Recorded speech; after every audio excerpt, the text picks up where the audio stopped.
Welcome, welcome. You listeners, beloved soul seekers. This is Juliar. I'm here so flippin' excited to introduce you to one of my favorite people in the world. He is a mentor.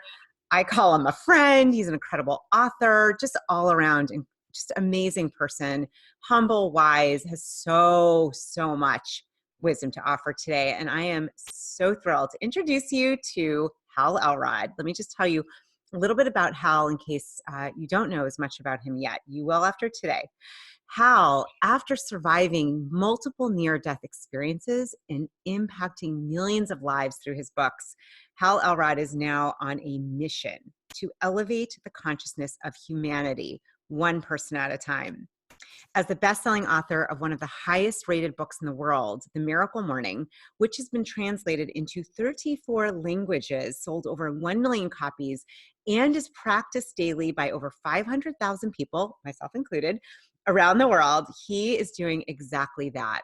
He is here today to talk about the next step in his mission to help you take your life to the next level, about his newest book, The Miracle Equation. Here we go. Yay. Yay. And the 2 decisions that move your biggest goals from possible to probable to inevitable. All right, Hal, this is just such a joy. I love you and I love you being here. Thank you.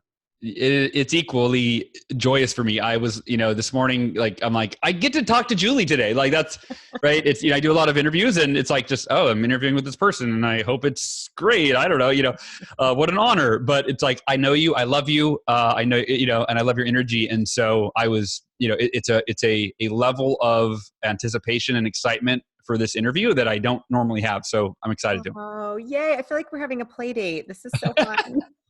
Oh my God. All right. Well, this is just genuine raw. I'm like so excited. Because you have so much to share. I really want to talk about, I know you've been so authentic and open about your own journey, both the near-death experiences and then the last year being a struggle. And I think one of the first things I want to talk about is really this idea of a miracle. I think just setting the stage, like what does that mean? How do you define it? Let's start there. And then I'd love to hear about some miracles in your life. And then we'll go from there. Yeah, absolutely. And I think it's a good place to start because the word miracle, right, it's a very loaded word. It can be interpreted in many different ways by different people to be considered, as religious miracles like Jesus, parting the Red Sea or walking on water. Or I think that the challenge with that word and the concept is most people it's not very reliable, right? It's like a miracle, either I don't believe in miracles, or I think most people probably kind of do, but it's like they think, those happened thousands of years ago, or they only happen randomly or by accident. Like you can't count on a miracle. And I'm kind of a blend between, woo-woo spiritual and very practical, right? My background is in sales, and that was how from age 19 to 26, I had a Hall of Fame sales career. So I was very much by the numbers, by the book, law of averages, right? And then I've had these near-death experiences. So I very much I died and came back to life. So it's like, okay, you can't quantify that numerically, right?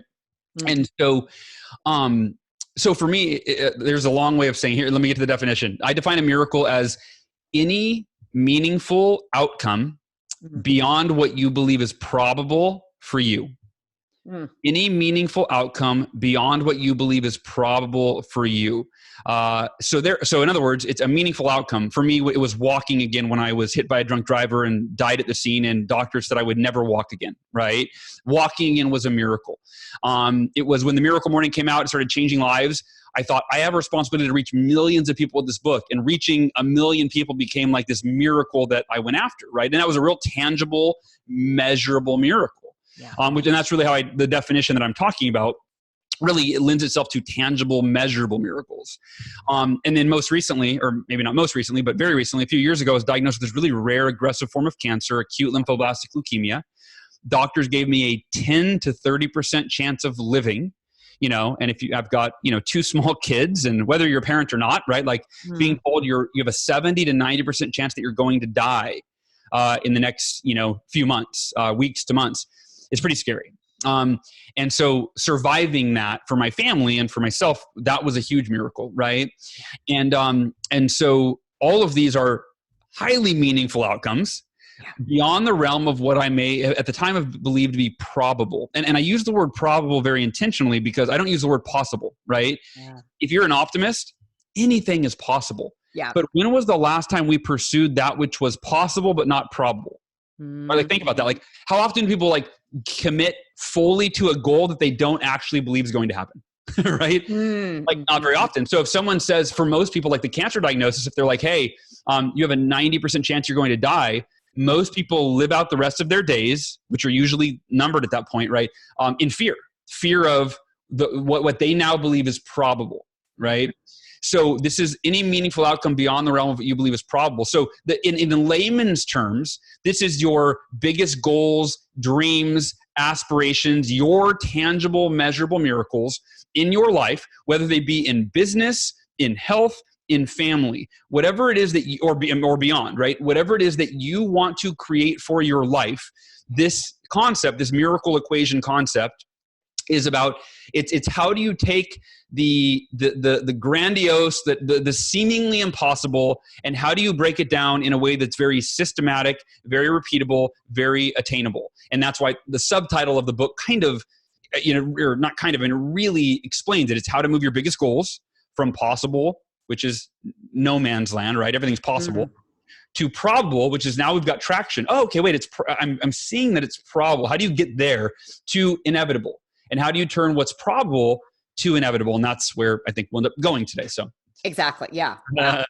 That phenomenal. I love the difference between probable and possible. I've actually, and I just showing everyone the book is freaking awesome. And actually I love that I have the large print version because I'm realizing at 40 plus years, I need large print. So thank you for whoever decided that one. It's awesome. There's a big difference. And I think for a lot of people who tune in, I tend to be one of those people that has the strength of positivity and optimism. I think you nailed it. Like it's lovely, but it's not tangible and it's not the same. So I love how you define that, the probable versus what's just possible versus probable.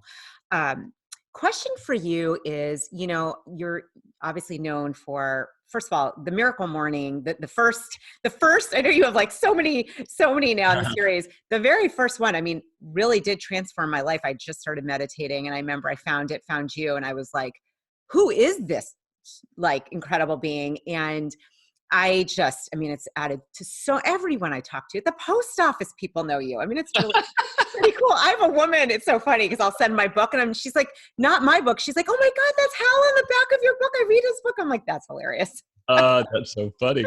So, you're really well known for this incredible, best-selling book, The Miracle Morning. What is the difference between these two books and what made you decide to write The Miracle Equation? Yeah. So there's a couple interesting things about this, or interesting in my opinion. The interesting about it is a couple things. Number one is the chronology of these two concepts, this Miracle Morning concept and this Miracle Equation concept, right? Miracle Morning, that book came out in December 12, 2012. Miracle Equation came out in 2019, right? So if I was from the outside looking in, I'd be like, wow, Hal's really milking this miracle concept, right? Like Miracle Morning, the Miracle Equation. The irony, kind of interesting, is there's a couple ironic points here. Number one is the Miracle Equation.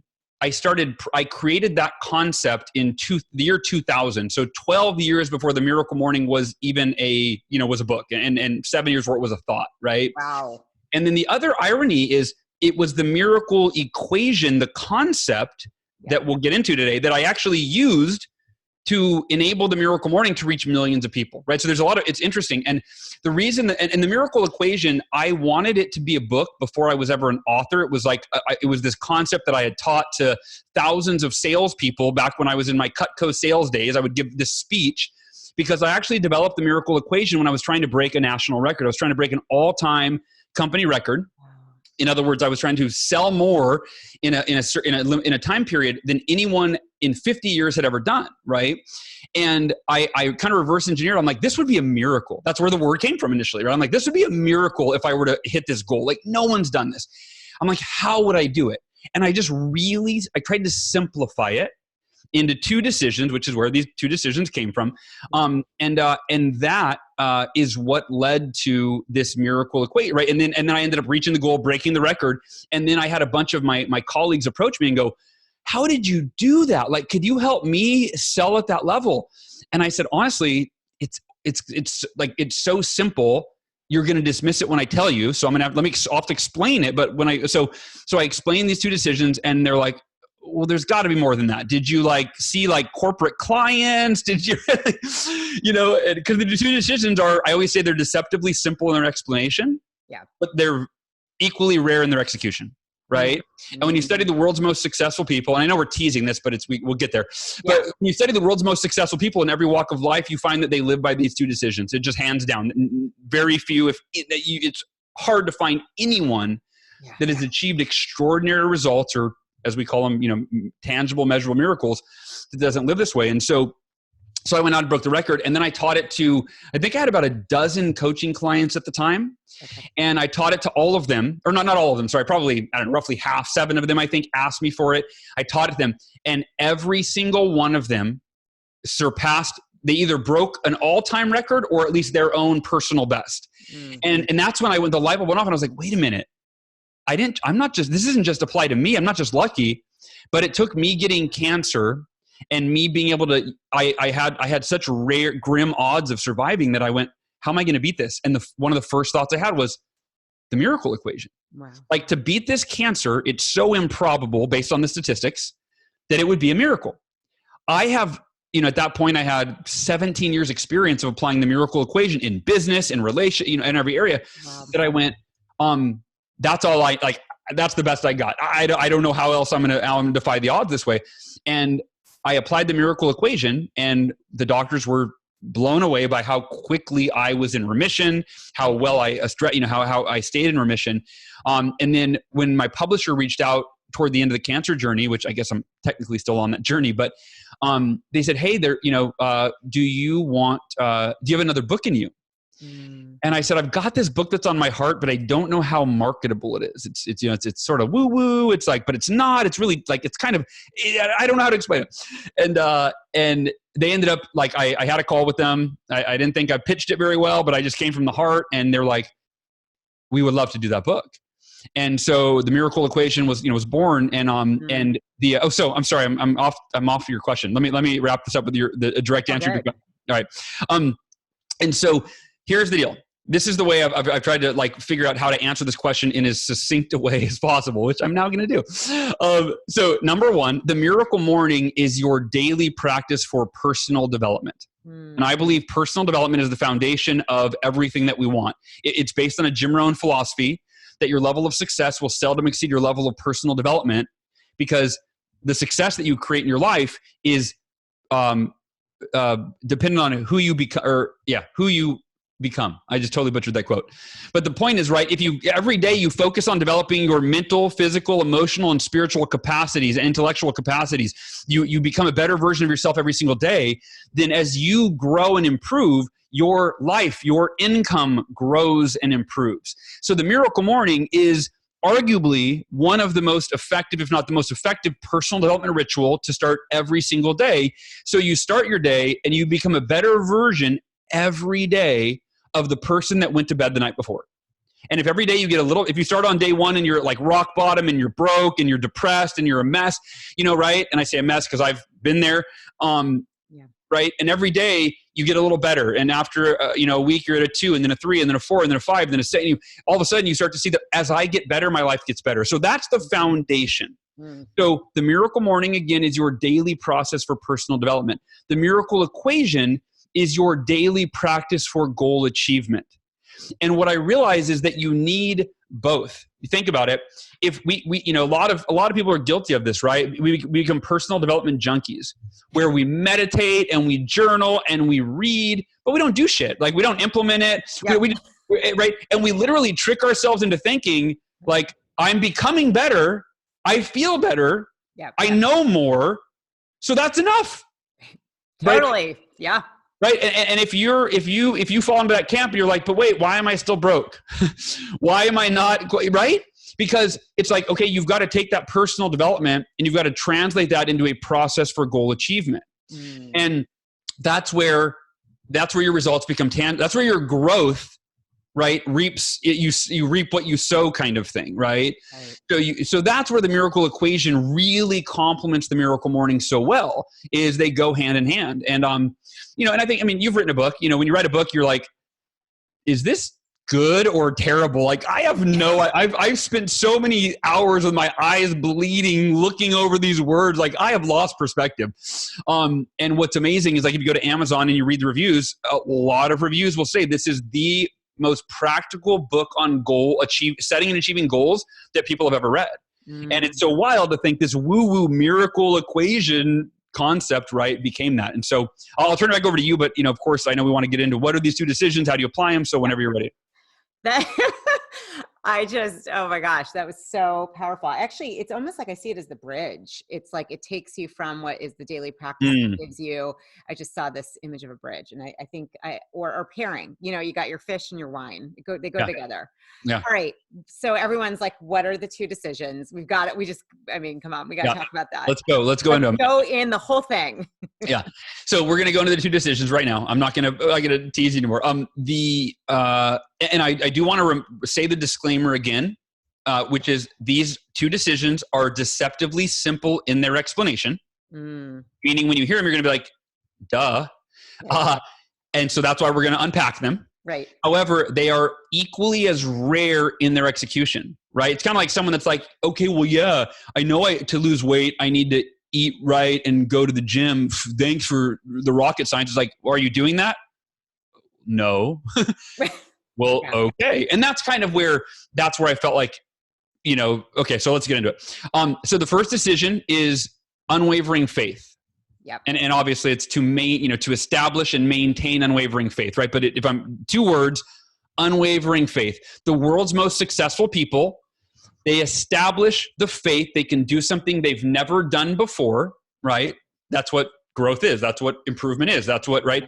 And that, by the way, is the easier half of the first decision, right? Which is establishing it. Because if you go into a Tony Robbins event, you're like, I can do anything. Yeah, right. They call it uninformed optimism, right? Or they call it delusion, right?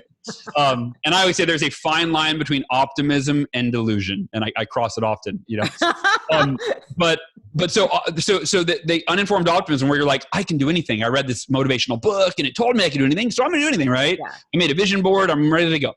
But the second half of the first decision is what makes the faith unwavering, which is maintaining that faith through the ups, the downs, the setbacks, the self-doubt, right? The expectations not met. And that's the very difficult part, right? You establish a faith, you write down your goals, your affirmations, you're like, I'm going to do this, I can do anything, I'm amazing, right? You go out there and things don't go as you wanted, right? Best example, by the way, and we can kind of use this story to keep pointing back to these lessons. Yeah. When I wrote The Miracle Morning, I wrote it out of a sense of responsibility to share it with anyone that would read it. And I was literally thinking in the hundreds, maybe the thousands of people. Like, I didn't have an audience, a platform. I didn't have anything, right? Any new author. I was a self-published author. But I started getting emails from people that read the book, in the first few weeks and months, that said, this changed my life. Like, it saved my marriage. It saved me from committing suicide. It helped me start a business. It helped me write my book. Like, these really profound testimonies, right? And so internally I went, wait a minute. This is changing their lives the way it changed my life. And I didn't know if it would, and so I felt that my sense of responsibility grew, where I went, I have to reach 1 million people with this. And then I wrote down my goal, change 1 million lives one morning at a time. And I set the arbitrary time frame of, well, let's go for a year. Like, you set a goal, you do it in a year. Let's see what I can do. And the second decision, by the way, and we'll unpack both these decisions a lot more, is extraordinary effort, which, again, deceptively simple. You're like, oh, so I need to work hard. Thanks, Hal. I already knew that, right? No, not exactly. We're going to explain what extraordinary effort is. It's not working hard. It's about doing one thing every day that moves you closer to your predetermined outcome. So we'll unpack that in a minute. But So my extraordinary effort for the Miracle Morning that first year, I mean, it's pretty crazy. I did 152 interviews on other people's podcasts. Wow. I did 52 of my own podcast episodes that I launched that year to support my readers and nurture my tribe. I gave 36 speeches all around the United States. I did 13 television interviews on local and national morning talk shows. And so that, right. And there's probably other things that I'm not even thinking of. That was my extraordinary effort. I literally was like all day long, morning till night, what can I do to get this message out there? And I was on social media like crazy. I started this Miracle Morning community Facebook group that now has 230,000 people in it, So I did everything I could possibly do to reach 1 million people with the book. And that year, Julie, I sold, I think it was either 13,000 or let's say 17,000 copies. So if you're listening to this and you do the math, I think that means I was 983,000 copies short of my goal, of my miracle, right? Or what is that? 98.3%. Imagine how many people you set a goal and you miss it by 98.3%. This is where the unwavering faith comes into play. Yeah. Now, my unfair advantage was I had applied this for 17 years at that point. So I knew how it worked. When you apply this miracle equation, as you'll understand by the time we finish, the only variable for you is timing. Yep. Meaning you might say, I want to do this, achieve this goal, achieve this miracle in a year. And like me, you get to the end of the year and you're 98 point. Hopefully you're not that short of your goal. Hopefully you're like 40% short, but I was 98.3% short. But I knew this from experience that the only variable is timing, meaning most things we're overly optimistic on how long it will actually take. Yeah. And it takes a lot longer. So was I discouraged? Absolutely. Yeah. Right? Did I fear that I might be delusional? Like, okay, I'm at 17,000. I don't know. I'd have to get a calculator, but I think that takes like 600 years to hit the million mark. If you're, I don't know, it takes a long, or 20 years or something, right? A long time to 17,000 copies a year, right? So what do we have? 5 years times 10. So 50 years, I think, right? It's like over 50 years to reach the goal. But all I did is I brushed myself off. I asked, what can I learn from, what could I have done differently this year more effectively? Yeah. And I couldn't get too much out of that. I'm like, I don't know. I'm just going to keep going. I listened to an audiobook called The Tipping Point, which like teaches how you got to just keep going and going and eventually reach this tipping point. And so I stayed with it and I applied the miracle equation in year 2. Yeah. And year 2, I believe I sold like 23,000 copies, give or take, somewhere in the 20,000 range. So I'm still 97 or 96% short of the goal, right? And I'm like, geez, okay, let's go again, right? And I just continued to apply unwavering faith. Yeah. And we'll talk about how to make that tangible in a second. An extraordinary effort. And Julie, it took 6 years. And on the 6th year, I surpassed 1 million copies sold of the Miracle Morning and reached 1 million people's lives. And in the last 3 years, it's over 2 million copies sold now, right? So like it's just gone beyond what I ever imagined. And here's maybe the biggest lesson from that. If you're listening to this and you're not where you want to be in your life and the stuff you're working on is taking longer than you want, you've tried things, you've tried this, you've tried that, maybe you don't know what to try. And I'm sharing that because I think that's true for like 95+% of us, right? Yeah, it was true for me for 10 years. The whole philosophy, it takes 10 years to be an overnight success. Right. I think it's so true. It took me 10 years once I left my sales job to where I actually felt like I was able to support myself without being so stressed about money. It took about 10 years, right? Mm-hmm. And so where was I going with that? Well, you were saying the 6 years, you see this now. Oh yeah, here's the lesson. Yeah. So here's the lesson for everybody. And this is what I learned. I learned, it was not the first time I had learned it, but it was really reinforced when we surpassed 1 million copies of the Miracle Morning sold. Here's the lesson. When you finally get to the point in your life, in any area, your relationship, your career, your happy, whatever, when you finally get to the point in your life that you've been working so hard for so long, and you maybe it felt like it was never going to happen, but you kept pushing, you kept applying unwavering faith, you kept putting forth extraordinary effort. And when you finally get to that point, you almost never wish it would have happened any sooner. Mm. Instead, you look back at your journey and you go, oh, it had to go the way that it went. it went exactly as it had to go. I had to go through those low moments. I had to experience those failures, those setbacks. I had to experience that fear and keep pushing forward. All of that was necessary to my growth, to me becoming the person that I needed to be, to have the ability to finally get to the point that I'm at now. And I wouldn't change a thing, right? I wouldn't change a thing. You know, and when you finally get to that point, it's like when I had reached 1 million people impacted, it's not like I went, gosh, damn it, it took me 6 years and I wanted it to take 1. This sucks. No, you're like, holy shit, I did it. We did it. Oh my God, right? And by the way, it feels like a miracle because it was that meaningful outcome that was beyond the realm of what felt probable more often than not. And you finally did it, and it felt like a fill in the blank miracle. Woo! All right. So first of all, there's so much richness in this. And here's what I'm wondering, because we're talking about unwavering faith.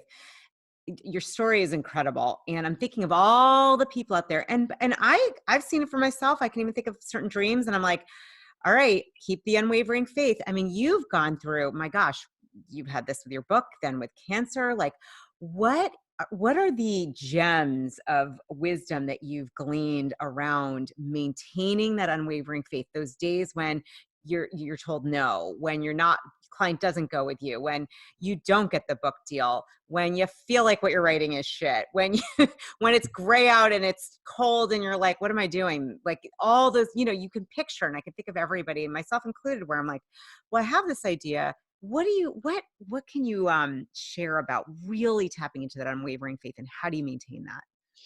Yeah, faith, such an important question. And faith is a mindset, right? At least the way that I view it. Faith is a mindset. And when I say faith, by the way, that's another loaded word, kind of like miracle, right? Yeah. People might go, well, so faith in what? Faith in God, faith in the universe, faith in yourself, faith in success, faith in, right? Like, what faith in what? All of the above. Right? Faith in whatever you need, wherever you need to grab your faith from, right? Wherever you harness your faith from, whether it's a spiritual or religious aspect, the most tangible faith is faith in yourself, right? That's where you have the most control, I would say, right? So for me, it's not, this is less about faith in a higher power, although that fully plays into my faith. Yeah. It's really kind of two sides of the same coin. Yeah.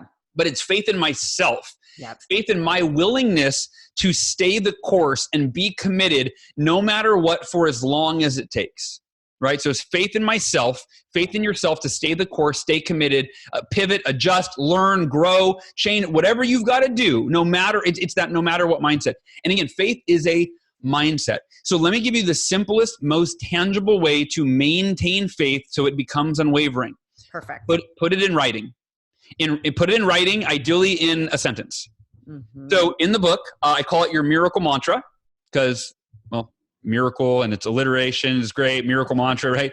I didn't used to call it that when I called it my mantra or my affirmation back, 20 years ago.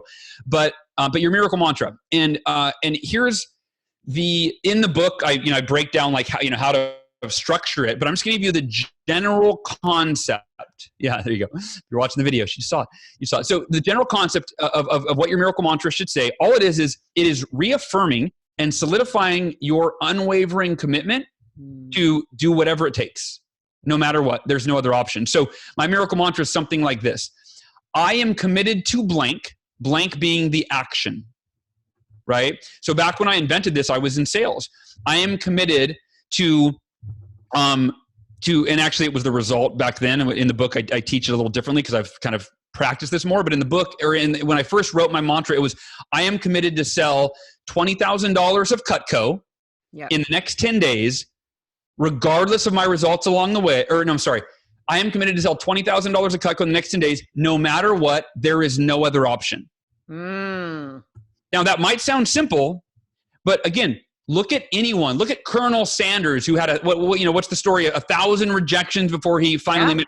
You see this with so many successful people. The majority of people that we know that are famous for the impact they've created in our world, they had to overcome so much fear, so much self-doubt, so much uncertainty, and so much rejection. Yeah. And the only thing that enables you to do that is your mindset, is an unwavering faith in your ability and your willingness, your commitment, your dedication to do whatever it takes, no matter what, to achieve your goal. There is no other option.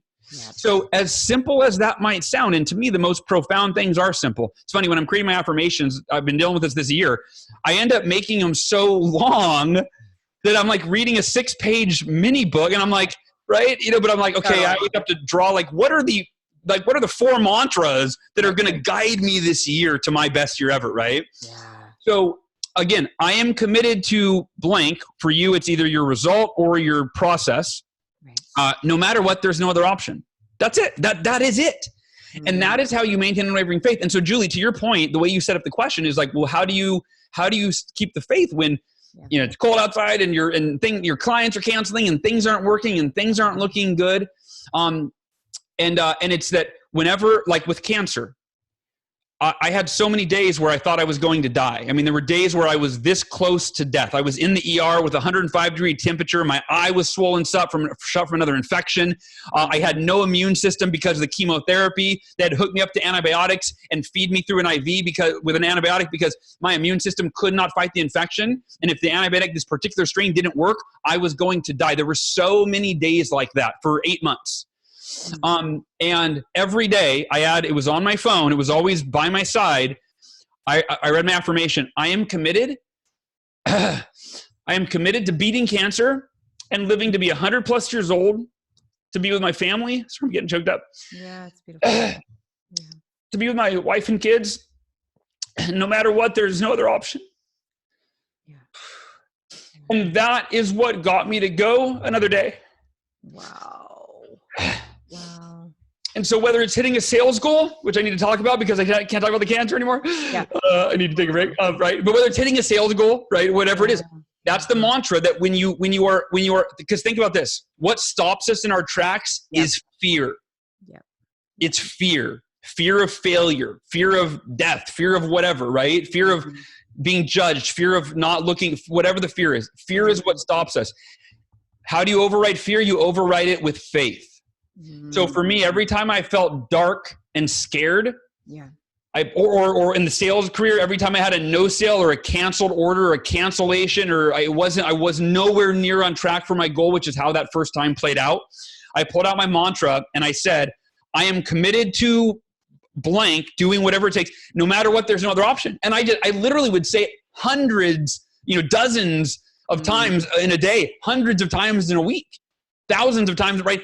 And what happened is I overrode the fear mindset, which stops us with unwavering faith. And that's literally what allowed me to pick myself up and take the next step, and pick myself up and take the next step for as long as it took. For the book, it was 6 years. For cancer, it was, it's been 3 years, right? I mean, and it applies to anything. Wow. I'm like, that is so powerful. What I just find extraordinary, Hal, and I'm going to take it a little on the woo-woo deeper side, if it's okay with you. Woo, let's go woo. Let's go woo. Well, it's very interesting because I know we've talked before. You, as somebody, what you're teaching is what you're living. And so to hear, okay, it worked with Cutco sales, which is admirable and amazing. It worked with your first book after 6 years. That's pretty amazing. To then have a life-threatening illness. And I got to tell you, having seen you during that, and being, with you for part of it, I mean, at least observing and seeing you here and there. I mean, I remember your eye was swollen at one of the masterminds. I mean, it didn't look right. Yeah, sure. I was, and for you to be able to use this in all facets of life, that's got such power. And honestly, what I love about this, to me, it's like, and I'm curious at a cellular level what's happening, but it's like reprogramming your whole self, your conscious, your unconscious, and it's saying, I freaking decide how this is going to go down. Like, I'm not allowing other crap out there, society, people's comments, stories, my own crazy beliefs. I'm not letting that get in the way. I'm deciding, and it's extremely empowering. And one of the things I love about you is it's simple, but not easy. I mean, it's you got to commit. Sure. You've changed your whole life doing this. It's so powerful. And I love that it puts the power back in each of our hands to decide, as you said, to decide. It's incredible. I love the miracle mantra and what you're sharing. And I'm just, obviously this is, you've used it in your own life. You continue to use it. Sure. It's the only thing we have control over is our inner state, right? That's it. Yeah. We can't control the results on the outer world, how people treat us. If we, the economy, we can't, right? We can only control our inner state. Unbelievable. What do you see as being next for you in using these books? I know that, you've been so real and raw about, the cancer journey has not been easy, and especially this past year. How is this miracle equation? What's the miracle mantra now? And what are you looking to create in the future? What does that look like for you? What's the next miracle? Yeah. So the current mantra, and we don't have time to unpack this, but and you know about this, but and you've alluded to it a few times. But I'm currently suffering. You don't know this, but I was diagnosed with PTSD. Oh wow! Which I knew I had anxiety develop about 4 months ago, like really out of control to where, and I've never had it in my life. I'm like, and depression, where I'm like, even in the cancer journey, you saw me, I was happy. I was like, I'm getting this, I'm doing this. And I've had some radical, like, I think it's I don't know, whatever's caused it, it's chemotherapy, all these things. Yep. But yeah, it was recently identified as PTSD. And I'm like, oh, and I didn't even know I knew nothing about it. I started studying. I'm like, oh, that's why I'm sleeping I'm literally sleeping. I slept 3 hours last night, 2 hours the night before, Julie. Like, I'm a mess in a lot of ways right now. So my current miracle is to beat PTSD, right? Like to overcome it using and the interesting thing, it's using the tools I already have. It literally says in my mantra, I'm committed to using the miracle morning and the miracle equation to beat PTSD as fast as humanly possible, no matter what. There's no other option. That is my mantra right now. But the next big, exciting, ambitious, like, contribution to the world, which that will be the next book. And I started writing it, but I'm like, I got to get through this first. Like, I'm journaling, and that will feed into the next book. But the next big thing is the Miracle Morning movie. The documentary we've been filming for 5 years. Looks like it's going to launch in theaters in May of this year. The date's not totally set in stone. But this is a documentary we were filming for 2 or 3 years. At the time, I got cancer, and I called my filmmaker. I said, hey, Nick, I have this really rare aggressive form of cancer. I've just got to focus on surviving. We got to put the movie on hold. And Nick, being a filmmaker and a friend, he said, Hal, the movie's about your story. I'm coming to the hospital with my camera. And I'm like, no, what? And I'm so glad he did, because the film now went from being this really interesting film about morning rituals and studying some of the world's most successful people and how they start their day. That's the first 2/3. And then the last third is me fighting for my life, seeing if the miracle morning can save my life. And it did. And so that film is, I've realized that the miracle morning has changed millions of lives as a book. But I realized that, 95 to 98% of society does not read self-help books, but they do watch film. And that's why I was convinced by my friend Nick, the filmmaker, to make this film. He said, Hal, if you want to elevate the consciousness of humanity, you got to put it in a medium that the majority of humanity watches, and they don't read books, unfortunately, right? A lot of them do, but not the majority. But they do watch. They do turn on the TV.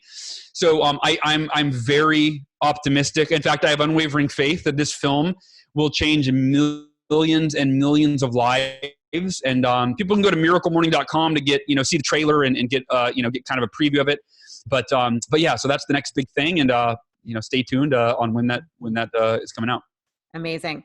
I know we have to wrap up. First of all, so having seen your film, I think when you premiered it at the Illuminate Film Festival, it's freaking awesome. It's awesome. And I'm just saying now, in the DC area, you need someone to bring it there. It is so powerful. I just want to honor you, just the human being, the extraordinary soul, person, mentor, just the authenticity, your humility, your wisdom, just being so real, raw, authentic, and who you are for me as frankly I think of you as like a soul brother. And I love you, and I am so grateful for who you are and what you're bringing to the world. We need this. And there's no question for me about the faith around what you're working on now and beating PTSD. And there's no question for me around your film and just impacting. I think we should shift it to billions. Yeah, I know you're right. It's we're focused on 1 billion now. So yeah. Billions. But thank you, Hal. This is awesome. And I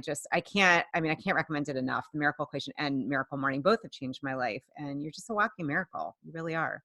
Thank you, Julie. I receive all of that, and it is mutual. I feel the same about you. You are my soul sister, and thank you for having me today. It was really, really special. Thank you.